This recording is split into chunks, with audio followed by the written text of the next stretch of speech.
Hello नमस्कार प्यारे बच्चों। यदि आप लोग भी आज के दिन सेंटअप परीक्षा देने वाले हैं फिजिक्स का पेपर, तो आपके लिए 100% बिल्कुल रियल क्वेश्चन पेपर लेकर आ चुके हैं। आपका परीक्षा में 110% यही क्वेश्चन आपको देखने को मिलेगा। एकदम रियल क्वेश्चन है, नहीं मिलेगा अगले दिन से आप लोग वीडियो को देखना बंद कर दीजिएगा, चैनल को अनसब्सक्राइब कर दीजिएगा, ठीक है। क्योंकि आपको जितना भी बताते हैं वो सारा क्वेश्चन आपका सीधा परीक्षा में आ जाता है।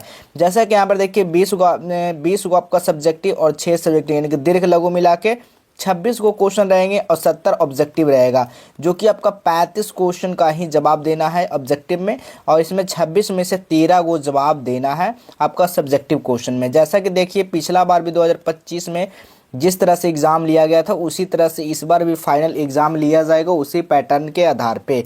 देख सकते हैं पूर्णांक जो रहेगा वो 70 मार्क्स का आपका एग्ज़ाम लिया जा रहा है फिजिक्स का पेपर। तो चलिए सीधा हम लोग क्वेश्चन की ओर चलते हैं। आपका परीक्षा में सीधा आया हुआ सारा क्वेश्चन है। तो देखिएगा प्यारे बच्चों, पहला क्वेश्चन क्या पूछा गया जी। सारा क्वेश्चन को नोट करते चलेंगे, याद करते चलेंगे, नोट करते चलेंगे, ठीक है। पहला क्वेश्चन है, दो विद्युत आवेशों के मध्य लगने वाला बल से संबंधित नियम है, वो कौन सा नियम है? तो कूलॉम का नियम है जी। सही जवाब क्या होगा? ऑप्शन नंबर डी हो जाएगा। आज का पेपर है बाबू, बिल्कुल सभी लोग एकदम फटाफट सारा क्वेश्चन को नोट कर लीजिए, याद कर लीजिए। अभी अभी पेपर आउट हुआ है और सारा क्वेश्चन हम आपको सभी को बताने वाले हैं। देखिएगा दूसरा नंबर क्वेश्चन, एक साबुन के बुलबुले को ऋण आवेश दिया जाता है तो उसकी त्रिज्या क्या होता है? तो उसका त्रिज्या जो है ना वो बढ़ जाती है बाबू, याद रखिए क्या होगा? बढ़ जाएगा। ऑप्शन नंबर बी होगा। नेक्स्ट क्वेश्चन देखिएगा तीसरा नंबर क्वेश्चन, एक कुलाम आवेश में इलेक्ट्रॉनिक संख्या कितना होता है? 6.25 गुना 10 के power 18। Right answer option number B हो जाएगा। अगला क्वेश्चन देखिएगा, दो आवेश वायु में एक दूसरे से डी दूरी पर रखे हैं तो इसके बीच लगने वाला एफ है। यदि दो पैराविद्युतांक वाले द्रव में डुबा दिया जाए तो सभी स्थितियां समान रहे तो उनके बीच लगने वाला बल क्या होगा? उनके बीच लगने वाला बल जो होगा वो 2F/2F हो जाएगा। ऑप्शन नंबर यहाँ पर ए बिल्कुल सही जवाब होगा। चलिए नेक्स्ट क्वेश्चन देखिएगा, 5 नंबर क्वेश्चन क्या कहा जा रहा है, दो समान आवेश क्यू परस्पर दूरी पर रखे हैं तो इसके मिलाने वाले रेखाखंड पर क्यू आवेश रखा गया है तो तीनों आवेश का निकाय संतुलन होगा जब जब Q का मान हो। Q का मान जब होगा क्या? तो बिल्कुल इसका राइट आंसर जो 5 का हो जाएगा वो +Q/4 होगा, तो इसका करेक्ट जवाब हो जाएगा सही जवाब option number C. Next question है, ऋण विद्युत बिंदु आवेश के चारों ओर बल रेखाएं होती है, वो क्या होती है? तो बिल्कुल याद रखिएगा वो त्रिज्या के ऊपर होती है। ऑप्शन नंबर त्रिज्या के ऊपर की ओर, ठीक है। सही जवाब ऑप्शन नंबर सी होगा। नेक्स्ट क्वेश्चन देखिएगा 7वां नंबर क्वेश्चन, समान त्रिज्या के पारे के 8 बूंद पर समान आवेश इन्हें मिलाकर एक बड़ी बूंद बनाई गई है तो प्रत्येक छोटी बूंद तुलना में बड़ी बूंद से आधारित होगी। तो 7 का जो सही जवाब होगा वो दुगनी हो जाएगा। Right answer option number C होगा। नेक्स्ट क्वेश्चन है, निम्न चित्र में ए तथा बी के बीच धारिता होगी, क्या होगी इसका? तो 2 माइक्रोफैराड हो जाएगा, ठीक है। करेक्ट जवाब option number B. Next question देखिएगा 9 नंबर क्वेश्चन, किसी चुंबक का चुंबकीय आघूर्ण क्या एक सदिश राशि है? Right answer option number B हो जाएगा।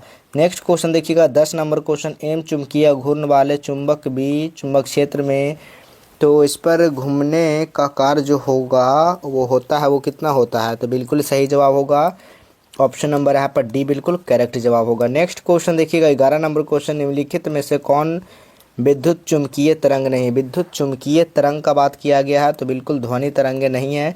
सही जवाब ऑप्शन नंबर सी होगा। नेक्स्ट क्वेश्चन देखिएगा 12 नंबर क्वेश्चन, निर्वात में प्रकाश की चाल सी चुंबकता चुंबकशीलता μ0 तथा परिवेक्ता ε0 के बीच संबंध होगा। तो 12 का जो सही जवाब होगा वो क्या होगा? ऑप्शन नंबर यहाँ पर सी बिल्कुल सही जवाब होगा। नेक्स्ट क्वेश्चन देखिएगा 13 नंबर क्वेश्चन, जब प्रकाश कांच में प्रवेश करती है तो इसका तरंगदैर्घ्य क्या होगा?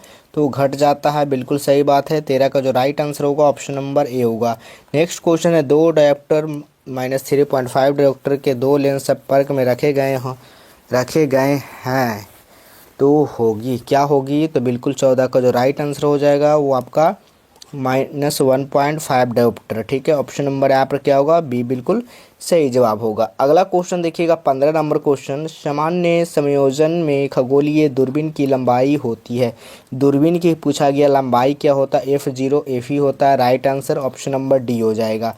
चलिए अगला क्वेश्चन देखिएगा 16 नंबर क्वेश्चन, विभिन्न तलों में कॉर्निया की त्रिज्या से जो दृष्टि दोष होता है उसे कहते हैं, उसको हम लोग क्या बोलते हैं जी, तो उसको हम लोग बोलते हैं आबिंदुकता। ठीक है, ऑप्शन नंबर यहाँ पर सी बिल्कुल सही जवाब होगा। अगला प्रश्न है, तरंगदैर्घ्य के बढ़ने के साथ अपवर्तन का मान क्या होता है, तो अपवर्तन का मान जो है वो घट जाता है। सही जवाब ऑप्शन नंबर बी हो जाएगा। अगला क्वेश्चन देखिएगा 18 नंबर क्वेश्चन, इंद्रधनुष का निर्माण किस कारण से होता है, तो इंद्रधनुष का निर्माण वर्ण विक्षेपण के कारण होता है। सभी को पता होना चाहिए, ऑप्शन नंबर सी होगा।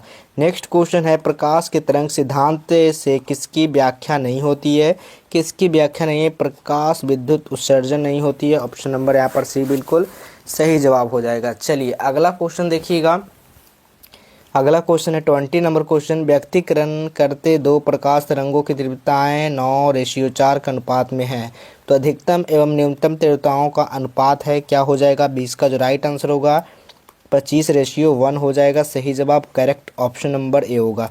नेक्स्ट क्वेश्चन देखिएगा 21 नंबर क्वेश्चन, निम्नलिखित में कौन सबसे उत्तम एक वर्ण प्रकाश के स्रोत है, तो बिल्कुल सही हो जाएगा। 21 का जो होगा ना वो क्या होगा, लेजर हो जाएगा। सही जवाब ऑप्शन नंबर डी होगा।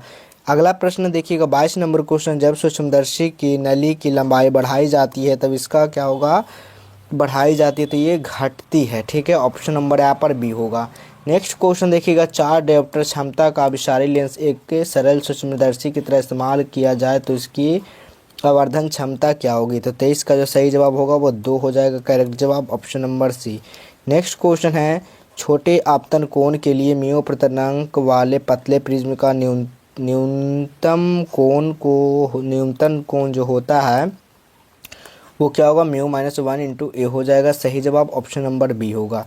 अगला प्रश्न देखिएगा 25 नंबर क्वेश्चन, जब श्वेत प्रकाश किसी प्रिज्म से गुजरता है तब अधिकतम वो अवयव का होता है वो कैसा, तो वो बैंगनी हो जाएगा। सही जवाब ऑप्शन नंबर सी होगा।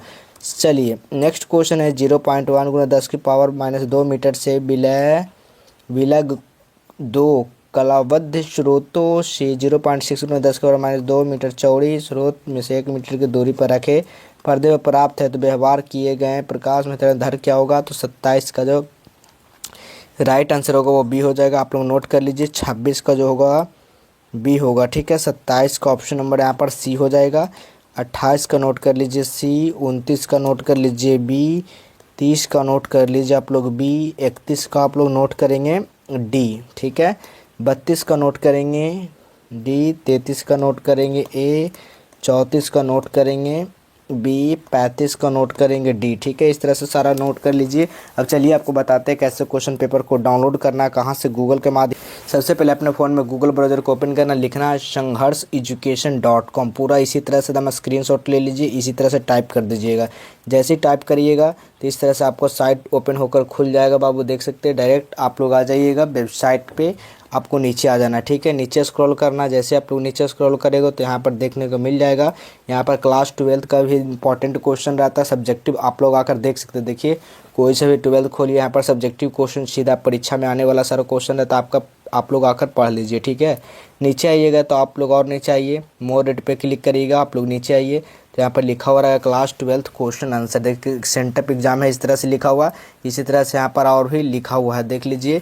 क्लास 12 का भी मिल जाएगा यहाँ पर देखने के लिए। ठीक है, तो वहाँ से आकर सारा क्वेश्चन पेपर यहाँ से डाउनलोड कर लीजिएगा। तो चलिए मिलेंगे हम लोग अगले क्लास में, तब तक के लिए